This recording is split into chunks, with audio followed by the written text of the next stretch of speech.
जी। तो क्रॉलर जो होता है वो जब किसी वेबसाइट पर आता है तो उसका कोई एक खास टाइम होता है क्रॉलर का, कि भाई मुझे इस वेबसाइट पे कितना टाइम रखना है। अब ये वाला जो टाइम है ये किसी किताब में नहीं लिखा हुआ, कहीं गूगल ने भी नहीं बताया हुआ कि क्रॉलर कितनी देर के लिए आएगा।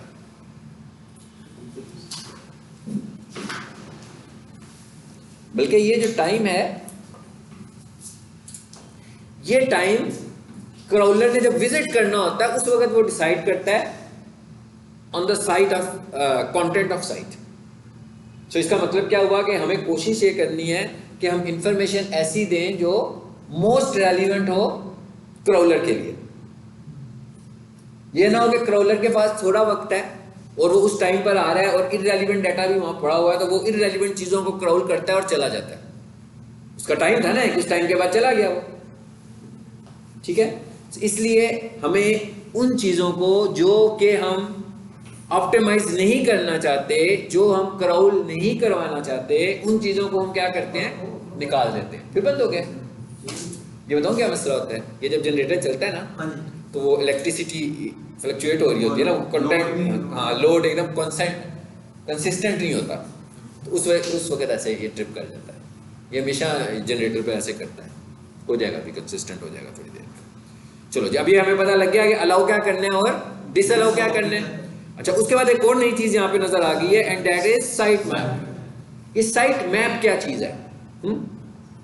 साइट मैप का मतलब ये है कि ये जो फाइल आपकी वेबसाइट है, हमारी जो वेबसाइट है, उस वेबसाइट का एक स्ट्रक्चर है, ठीक है ना, उस स्ट्रक्चर का भी हमें क्रॉलर को बता देना है कि भाई हमारी वेबसाइट का ये स्ट्रक्चर बना हुआ है। अब उसका फायदा क्या है? उसका फायदा ये है कि जैसे आपको मैं अपने घर की लोकेशन दूं और मैं आपसे कहूँ उस जगह पर आ जाना, फिर आगे से मैप दूंगा तो आप लोग ढूंढते रहेंगे, है ना, इधर आना है, इधर आना है, इधर आना है, इधर से किधर जाना है। लेकिन अगर मैं आपको पहले ही एक मैप गूगल के ऊपर अपना लोकेशन भेज दूंगा तो आपके लिए कितना कंफर्टेबल हो जाएगा एक जगह पर पहुंचना। यही तरीका साइट मैप के लिए भी है कि हम साइट मैप को अपनी पूरी वेबसाइट का एड्रेस समझा देते हैं, और जब वो वेबसाइट में आता है तो हम ये भी बता देते हैं हमारी वेबसाइट का ये स्ट्रक्चर बना हुआ है, भाई ये मेन्यूज हैं, इन मेन्यूज के अंदर ये वाला सारा कंटेंट पड़ा हुआ है। तो पूरा जो आपकी वेबसाइट का स्ट्रक्चर होता है वो साइट मैप बना देता है। साइट मैप कैसे बनता है, इसके लिए हमें कोई खास स्किल की जरूरत नहीं है, अभी मैं आपको बनाकर दिखाता हूँ, आपको पता लग जाएगा कि साइट मैप कैसे बनता है। ठीक है, सो इसे करने से पहले, रोबोट्स को भी समझने से पहले हम साइट मैप को देखते हैं कि साइट मैप कैसे बनाया जाता है। इधर आते हैं जी, मिसाल के तौर पर मैं इसी वेबसाइट का साइट मैप बना देता हूँ, dckitchen.org लिखा हुआ है ना, मैं कहता हूँ मुझे इसका साइट मैप बनाना है। अब आपने ये समझना है कि साइट मैप हमें कैसे बनाना है। साइट मैप बनाने के लिए बहुत सारी कोडिंग आएगी, मगर आपको ये कोडिंग जनरेट नहीं करनी, आपको ये कोडिंग लिखनी नहीं है, आपको इस कोडिंग की एसईओ नहीं करनी, हमें कुछ नहीं करना, हमें सिर्फ ये कोड जनरेट करना है। तो इसका मतलब है कि हमारे पास कोई ना कोई टूल होगा ये कोड जनरेट करने का। ठीक है, सो ये टूल क्या है, इसका तरीका ये है कि ये मैं आपसे कहता हूँ कि आपको सीखना आना चाहिए। ठीक है, मैं लिखता हूँ ऑनलाइन साइट मैप जनरेटर, लिखा हुआ आगे। ठीक, ये है सीखने का तरीका। नहीं,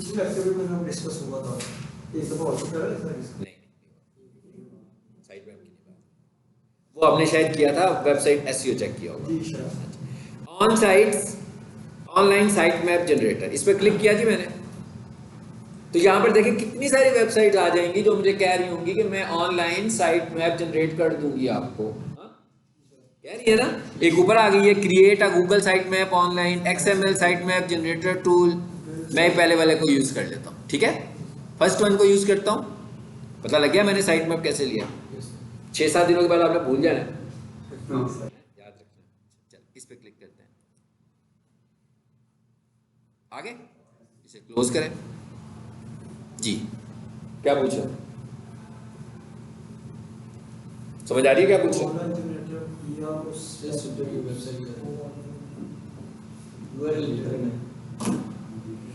हाँ जी, वो कहता है कि भाई मुझे अपनी वेबसाइट बताओ जिसका आप साइट मैप, मुझे कह रहा है आपको कोई जरूरत नहीं मेहनत करने की, मुझे बता दें, मैं आपको साइट मैप जनरेट करके दे देता हूँ, आपने इसका जो करना होगा कर लीजिएगा। ठीक है, कहता है आपने मुझसे अगर साइट मैप जनरेट करवाना है तो आप, मैं आपसे क्या मांग रहा हूँ, सिर्फ उस वेबसाइट का नाम, URL। मैं क्या करता हूँ भाई, मैंने यहाँ पर वेबसाइट खोली हुई थी, अभी खोली थी ना, चलिए यहाँ पर दोबारा खोल देता हूँ।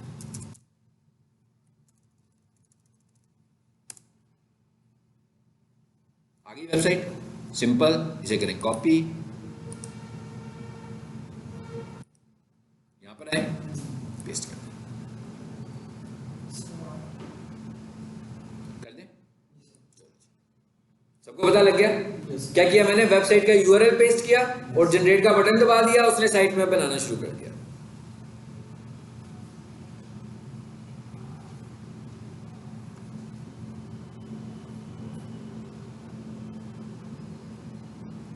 ये नीचे लाइन में क्या लिखा हुआ है? Free 500 pages account. कहता है अगर आपके पास सिर्फ 500 पेजेस होंगे, 500 इतने सारे पेजेस तो किसी वेबसाइट पे नहीं होते ना, तो कहता है ये वाला काम आप फ्री कर सकते हैं। अगर इससे ज्यादा होंगे तो फिर आपको पे वर्जन, किसी का भी हमें पे वर्जन कभी नहीं खरीदना पड़ा। ठीक है, चलो जी देखें जरा क्या हुआ। ये क्या लिखा हुआ है? बन गया? कहता है व्यू साइट मैप डिटेल्स।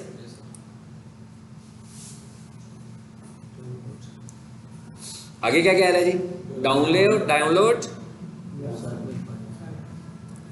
कहता है भाई इस फाइल में कुछ गड़बड़ चल रही है। चलो जी कोई बात नहीं है, ये प्रोटेक्टेड साइट है। मैं कहता हूँ कीप।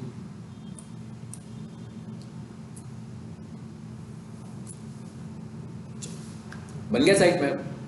अब जैसे रोबोट्स की जो फाइल थी उसका एक नाम स्पेसिफिक था ना हमारे पास, robots.txt। इसी तरह आपकी जो साइट मैप वाली फाइल है, इसको मैं करता हूं शो इन फोल्डर जी, शो इन फोल्डर। इसका भी जो नाम है वो फिक्स है। क्या नाम है वो आप नोटपैड में देख लें।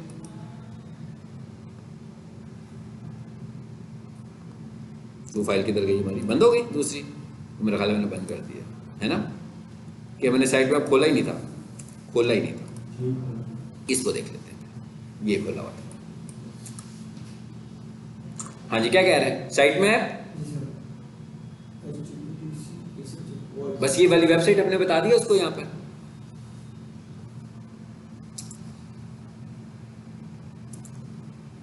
इस फाइल का भी नाम फिक्स नाम है जी। क्या होना चाहिए इस फाइल का नाम?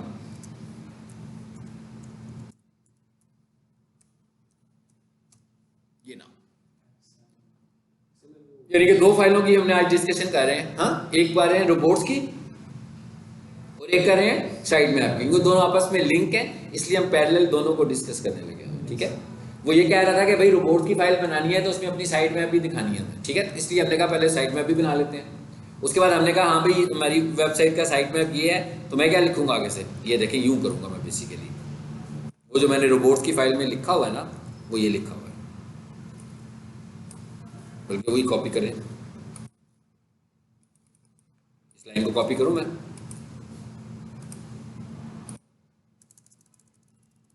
ऊपर वाले हिस्से को भूल जाए। ठीक है, ताकि आप कंफ्यूज ना करें उसके साथ।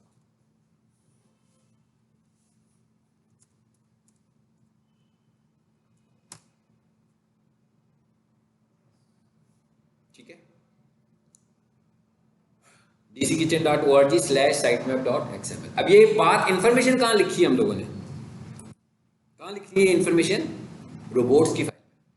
क्योंकि रोबोट्स की फाइल जो है वो क्रॉलर को बता रही है ना, इंफॉर्मेशन दे रही है। तो मैंने उसको ये भी बता दिया कोई यूजर एजेंट कौन सा होगा, मैंने उसे ये भी बता दिया कि डिसअलाउ क्या करना है, मैंने उसे ये भी बता दिया कि अलाउ क्या करना है। और मैंने क्या बताया? Allow colon. इसका क्या मतलब है? मैंने कुछ मेंशन ही नहीं किया। इसका मतलब है सब कुछ अलाउ कर दिया, लेकिन क्या डिसअलाउ किया वो जो ऊपर डिसअलाउ में बताया। ठीक है ना, ये रूल्स हैं बेसिकली। ठीक है, इसको हम कहते हैं रोबोट्स फाइल एक्सक्लूशन स्टैंडर्ड्स। ठीक है, ये रोबोट्स फाइल के एक्सक्लूशन स्टैंडर्ड्स हैं कि क्या क्या चीजें इंक्लूड करनी है और क्या क्या चीजें इंक्लूड नहीं करनी। आगे क्या लिखा हुआ आ रहा है जी? Site map. ठीक हो गया, समझ आ गई बात की? चलें अब आए हम जरा, साइट मैप तो बन गया। ये फाइल कैसे बनानी है? ये लाइनें लिख रही है ना हमने, सिर्फ यही सब कुछ लिख रहे हैं ना। रोबोट्स की फाइल खुद बन जाएगी ये भी। अब ये क्या होगा? डिसअलाउ और अलाउ क्या होगा? ये तो हर दफा आपके प्रोजेक्ट पे डिपेंड करेगा ना, कि भाई किसको अलाउ करना है, किसको अलाउ नहीं करना। जिसको अलाउ करना होगा उसे अलाउ करा देंगे, जिसे नहीं करना होगा उसे डिसअलाउ करा देंगे। अब आए इधर वापिस।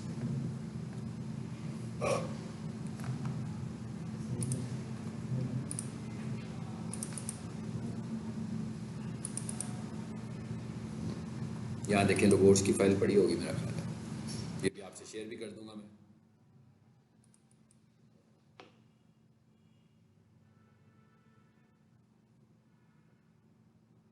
अब मैं इसकी थ्योरेटिकल कॉन्सेप्ट बनाया, ठीक है, मैंने आपको समझा दिया कि ये क्या चीज़ है। वो जो बातें मैं अभी पिछले आधा घंटे से पौने घंटे से बोल रहा हूँ ना, अब वही सारी चीज़ें अब आपको रिटर्न फॉर्म में नजर आएंगी यहाँ पे, ठीक है जी।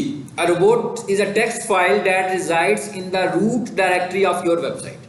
कहता है ये कहाँ पे पड़ी होती है, आपकी जो वेबसाइट है, जैसे मैंने आपको वेबसाइट दी हुई है ना, तो अगर मैंने उसकी रोबोट फाइल बनाई होगी तो वो आपको उसमें जरूर नजर आ रही होगी, ठीक है। तो ये उसमें पड़ी होगी, इसका मतलब क्या होगा कि जब आपने रोबोट फाइल बनानी है तो आपने इसे कहाँ पे सेव करना है, अपनी वेबसाइट के रूट पर। इसको मैं प्रैक्टिकली भी करूंगा अगले लेक्चर में, ठीक है। ये आपको होस्टिंग पे ले जाकर ये फाइल प्लेस करके दिखाऊंगा, ठीक है, कि होस्टिंग में ये फाइल कैसे प्लेस होती है। Robot file is a plain text file that follows the robot exclusion standards, ये बात है ना, okay. A robot file consist of one और मोर रूल्स, रूल्स ही है ना उसमें लिखे हुए हमारे। Each rule blocks are allow access for a given crawler to a specific file path in that website। कहता है भाई हर रूल जो है वो ये बता रहा होता है कि किसी भी वेबसाइट के किसी खास पाथ पर, किसी खास पाथ का क्या मतलब है कि वेबसाइट में एक फोल्डर पड़ा हुआ है टाइम के नाम से, वेबसाइट पे एक फोल्डर पड़ा हुआ है इमेजेस के नाम से, so it is a path of website. तो कहता है उस पर जाकर हम बताते हैं कि ये अलाउ होना है कि ये डिसअलाउ होना है। आ जाए नीचे जी। Robot exclusion standards also known as robot exclusion protocol or simply robots file, ठीक है। मतलब ये एक कॉन्सेप्ट अब देख रहे हैं, हमें समझ में सब कुछ आ गया है।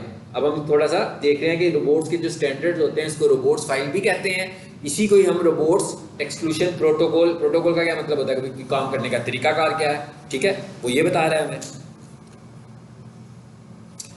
What happens if you don't have a robots file, कहता है अगर आपके पास रोबोट्स फाइल नहीं होगी तो क्या होगा, ये भी हमने डिस्कस किया ना, नहीं होगी तो क्या होगा, वो क्राउलर ढूंढता रहेगा ना। जैसे आपको ना पता हो बिना आज क्लास कहाँ पे हो रही है, तो हो सकता है कि आप कॉलेज के सारे क्लासरूम देखोगे, है ना, तो आपको पता ही नहीं क्लास कहाँ हो रही है। बाई चांस कहीं बीच में मिल जाए तो अच्छी बात है, ये भी हो सकता है कि आखिरी कमरा आपको पता लगे कि ये क्लासरूम है, तो टाइम तो वेस्ट हो जाएगा ना आपका। तो इसी तरह क्राउलर का भी टाइम वेस्ट होगा अगर हम उसको नहीं पता होगा कि what happen if you don't have, आपने रोबोट फाइल नहीं रखी तो हो सकता है क्राउलर आया है तो आपको क्राउल कर जाए और हो सकता है ना क्राउल करे। क्यों ना क्राउल करे, कि उसके पास जितना क्राउल टाइम था वो गुजर गया, क्राउल टाइम गुजर गया, उसने इतनी देर ही आपके पास रहना था और चला गया, या उसी टाइम में वो आपको मिल गया तो उसने क्राउल कर दिया, ठीक है। So what happen if you don't have a, अच्छा ये जो क्राउल टाइम होता है इज कॉल्ड क्राउल बजट। जो क्राउल टाइम में बार बार टर्म इस्तेमाल करो ना, ये क्राउलर इसको बोलता है कि ये मेरा क्राउल बजट है। क्राउल बजट का मतलब क्या होता है कि क्राउलर आपकी वेबसाइट पे कितनी देर रुकेगा, इज कॉल्ड क्राउल बजट, ठीक है। What happened if I accidentally block search engine from accessing website, इसका क्या मतलब है। कहता है अगर गलती से, मतलब आप ही ऑप्टिमाइजर है ना, काम तो आपने ही करना है, अलाउ भी आपने करना है, डिसअलाउ भी आपने करना है। तो कहता है अगर आपने गलती से किसी को ब्लॉक कर दिया तो क्या होगा, बताएं आप लोग, बताइए तो आप बता सकते हैं क्या होगा। कोई मुश्किल बात तो नहीं है, अरे करेंगे नहीं होगा तो कहेगा नहीं भाई नहीं करना, मैंने आपने खुद ही तो कहा नहीं करना। हाँ, उसे तो नहीं पता कि आप गलती कर रहे हैं कि आप सही तरीका से कर रहे हैं, उसका तो मतलब यही है कि आप नहीं करना चाह रहे। सो ये हमें खुद ही मॉनिटर करना पड़ेगा कि भाई गलती से तो नहीं हुआ ये कहीं। हो सकता है कि पहले मेरे वेबसाइट की एसईओ कोई और साहब कर रहे हो, ठीक है, उन्होंने कोई मेंटेनेंस के पॉइंट ऑफ व्यू से किसी पेज को कहो कि भाई इसको इंडेक्स ना करो, और उसके फौरन बाद वेबसाइट मेरे पास आ जाए, अब मेरी नजर भी ना पड़े उस पेज पर, तो इसका तो मतलब है वो तो नो इंडेक्स में ही रहेगा, वो तो कभी भी क्राउलिंग नहीं करेगा। तो क्राउलिंग करेगा तो इंडेक्सिंग नहीं कर रहा होगा, यानी वो लिस्ट में आ ही नहीं रहा होगा। तो मुझे देखना पड़ेगा, ये चीजें मुझे मैनुअली देखनी पड़ेगी। जी अगले सवाल का जवाब भी आपके पास होना चाहिए। Do you need a robot file, बिल्कुल जरूरत है ताकि हम क्राउलर को अकोमोडेट कर सकें, ठीक है जी। Why use a robot file, ये भी मैंने बड़ी अच्छी तरीके से आपको इसकी भी सारी स्टोरी सुना दी है। और आप किसी भी वेबसाइट के क्राउलर्स की जाकर लिस्ट देखें, किसी भी वेबसाइट की जाके रोबोट्स को देखें, जाकर देख सकते हैं। फेसबुक का रोबोट देखें जाके, ट्विटर का रोबोट देखें, सबका रोबोट फाइल नजर आएगी आपको। और फेसबुक की रोबोट फाइल देखिएगा जाकर, बहुत बड़ी होगी, ठीक है, क्योंकि प्लेटफॉर्म बहुत बड़ा है, उनकी एक्सक्लूशन स्टैंडर्ड्स बहुत सारे होंगे बीच में जी। Two important thing, the first thing is that any rule you add to the robot file are directives, ठीक है। This means that is up to the search engine to obey and follow the rules. कहता है ये जो rule है ना, ये आपने ये नहीं समझना कि आप उनके ऊपर हेडमास्टर लग गए जाके क्रॉलर के ऊपर, तो आपने कहा कि बस ये करना है तो ये करना है। कहता है आपने उसको एक डायरेक्टिव दिया है, अब हो सकता है उसका स्टैंडर्ड कभी किसी टाइम पर आकर चेंज हो जाए, आने वाले वक्त में क्रॉलर की गूगल की अपडेट्स भी तो आती रहती हैं, तो उसने अपना स्टैंडर्ड चेंज कर दिया, हो सकता है वो इसको फॉलो करे ना करे, मतलब आप उसको बाउंड नहीं कर रहे हैं, आप उसको एक इन्फॉर्मेशन दे रहे हैं, ठीक है। मतलब ये रूल आपके लिए है, ये रूल कह रहा है, हम इसको रूल कह रहे हैं, तो रूल इसको कह रहे हैं कि आपने अपनी वेबसाइट के लिए एक रूल बनाया, आपने क्रॉलर के लिए रूल नहीं बनाया, ठीक है। क्रॉलर के लिए ये क्या है, सिर्फ इंफॉर्मेशन है। In most cases do, but if you have the content that you don't want to include in the index, the best way is to password protect। कहता है अपनी उस फाइल को पासवर्ड लगा दो, क्योंकि क्रॉलर ने फाइल को खोल के क्रॉल करना है ना, तो फाइल खुलेगी नहीं तो क्रॉल भी नहीं होगा। कहता है एक तरीका तो ये है। The second, even if you block a page direct in reports, it can still appear in the search engine results। कहता है भाई आपने तो इसे ब्लॉक किया हुआ है, लेकिन उसके बावजूद ये नजर आने लगा हुआ है, क्यों, ये कैसे नजर आ रहा है। कहता है भाई मेरा होम पेज है, ठीक है, मिसाल के तौर पर मेरे पास एक पेज है जिसमें कोर्सेज लिखा हुआ है, ठीक है, और कोर्सेज वाले पेज की मैं कुछ मेंटेनेंस करने लगा हूँ आजकल, तो मैंने कोर्सेज के पेज पे जाकर कह दिया भाई इसे क्रॉल नहीं करना, अब मैं उसे मना कर दिया इसे क्रॉल नहीं करो, लेकिन जो मेरा होम पेज है या मेरा जो लैंडिंग पेज है उसके ऊपर एक लिंक बना हुआ है, एक कंटेंट लिखा हुआ है आवर कोर्सेज का, वो उस पर एक लिंक बना हुआ है, तो उस लिंक पे जब क्लिक करो तो हम कहाँ चले जाते हैं, कोर्सेज पर। लेकिन दूसरी तरफ मैंने क्या कहा हुआ है, क्रॉलर को मना किया हुआ ना कि भाई मेरी वेबसाइट पे ना हो, लेकिन मेरे होम पेज से तो जा रहा है वो।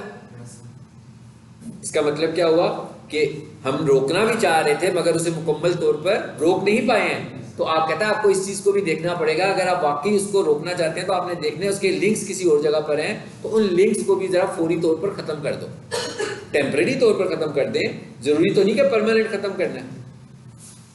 कैसे करना है, नोटपैड में आए, ये मैं आपको AHREF का टैग बताने लगा हूं जो पढ़ चुके हुए हैं। यहां पर क्या होता है, मिसाल के तौर पर ऐसे लिखा होगा ना, मैं आपको एक लिंक लगा के दिखाता हूँ और बताता हूँ इसका सोल्यूशन क्या होगा। इसको फॉलो कर रहा है मिसाल के तौर पर, ठीक है ना, इस लिंक पर चला जाता है वो, लेकिन मैंने कोर्सेज वाले पेज को ही तो रोका था। तो अब मैं क्या करूंगा कि जब तक उस पर मेंटेनेंस चल रही है, मैं क्या करूंगा, इस लिंक पर आऊंगा, किसी भी लिंक को अगर आपको रोकना हो तो आप क्या कर दोगे, बस हैशटैग लगा दो। अब इट इज नॉट टैग, ठीक है, इट इज हैश।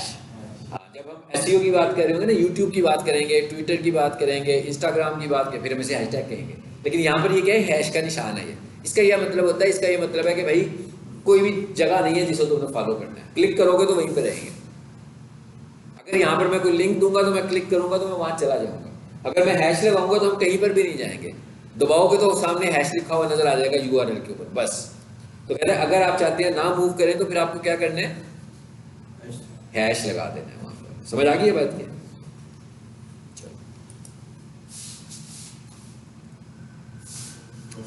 ये तो हमने पढ़ लिया, यही पढ़ा है ना, user agent, disallow, allow, site map, ठीक है, यही पढ़ा है हमने। इसकी एग्जांपल भी आ जाती है नीचे, ये लिखा हुआ है इंक्लूड ऑल क्लाउडर्स, यहाँ पर लिखा हुआ भी आ रहा है कि क्लाउडर्स की लिस्ट देखनी होगी तो ये लिंक को फॉलो कर लीजिएगा, घर जाके इसको भी क्लिक करके देख लीजिएगा। ये मैंने अभी सारा एक्सप्लेन कर दिया, और इस एग्जांपल में भी एक्सप्लेन हो रहा है फर्दर। disallow colon / filename.html कहता है अगर आपने जिसको डिसअलाउ करना है, अगर डिटेल के साथ करना है, मिसाल के तौर पर मेरे पास एक फोल्डर है, पब्लिक HTML में, पता है ना आपको पब्लिक HTML मिला हुआ आपको जो वेबसाइट दी हुई है, उसके अंदर एक फोल्डर बना हुआ है और उसके अंदर उस पूरे फोल्डर को मैं क्रॉल नहीं करना चाहता, तो फिर मैं क्या लिखूंगा, पब्लिक HTML / फोल्डर नेम। अब क्या होगा कि पब्लिक HTML को तो क्रॉल करेगा मगर उस फोल्डर को क्रॉल नहीं करेगा। इसी तरह अगर मैं पूरे फोल्डर की बात नहीं करना चाहता, मैं तो सिर्फ एक फाइल की बात करना चाह रहा हूँ, जो मैंने अभी एग्जांपल भी दिया आपको, जैसे कोर्सेज की बात हो रही थी, तो फिर यहाँ पर आकर हम फाइल नेम दे देंगे, ठीक है। इसी तरह अलाउ की बात भी हो जाएगी, ये अलाउ और डिसअलाउ की एग्जांपल्स और आ गई हमारे पास। सलमान, उस्मान, मुआज़, फैसल, सीदा शाह, मौजूद तारीख, अहमद जमील, मसूद अहमद, मोहम्मद सलाम, जी आयशा,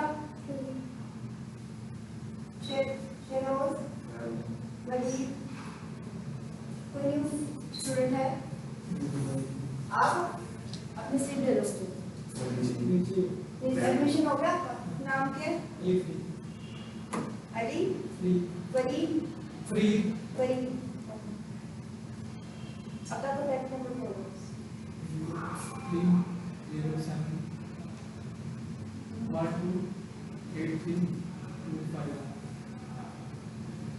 शेरोज को ना आप इतना नंबर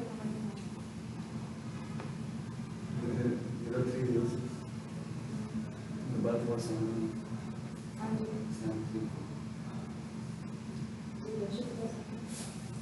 अच्छा जी, साइट मैप भी समझ में आ गया, वो भी मैंने समझा दिया था डायरेक्ट आपको। इस तरह साइट मैप लिखते हैं हम आकर, ठीक है। What is virtual robots file? अच्छा, एक फिजिकल रोबोट फाइल है और एक वर्चुअल रोबोट फाइल है। फिजिकल का मतलब है फाइल बना रहे हैं हम लोग खुद से, लेकिन अगर आप वर्डप्रेस इस्तेमाल कर रहे हैं, ठीक है, यानी CMS बेस्ड आपका प्लेटफॉर्म है, तो वहाँ पर हमें फाइल अपलोड cPanel पे जाके बहुत कम काम करते हैं, सारा काम वर्डप्रेस के इंटरफेस में हो रहा होता है। तो कहता है अगर आप, और वो किससे हो रहा होता है? SEO के प्लगइन से हो रहा होता है, ठीक है। तो कहता है जो वर्डप्रेस के अंदर रोबोट फाइल बनती है is called virtual robot file, इसलिए कि वहाँ पर आपको फिजिकली फाइल क्रिएट करने की ज़रूरत नहीं पड़ती, बल्कि आप वर्चुअल फाइल क्रिएट करते हो, ठीक है। तो उसको हम बोलते हैं वर्चुअल रोबोट फाइल। यानी कोडिंग वाली वेबसाइट होगी तो उसमें फिजिकल फाइल बनेगी, और अगर आपके पास वर्डप्रेस की यानी CMS बेस्ड वेबसाइट होगी तो उस पर कैसी बनेगी? वर्चुअल फाइल बनेगी, ठीक है। वर्चुअल का क्या मतलब है कि हम फाइल क्रिएट नहीं कर रहे। यहाँ तो मैं कहता हूँ ना फाइल बनानी है robot.txt से, आपने SEO का प्लगइन यूज किया हो, उसमें ये पहले से ही मौजूद होगी। समझ आई बात की? इसकी मैं आपको स्क्रीनशॉट भी देता हूँ। ये साइट डेफिनेशन वगैरह आ गई, ये क्रॉल बजट के मुतालिक लिखा हुआ है।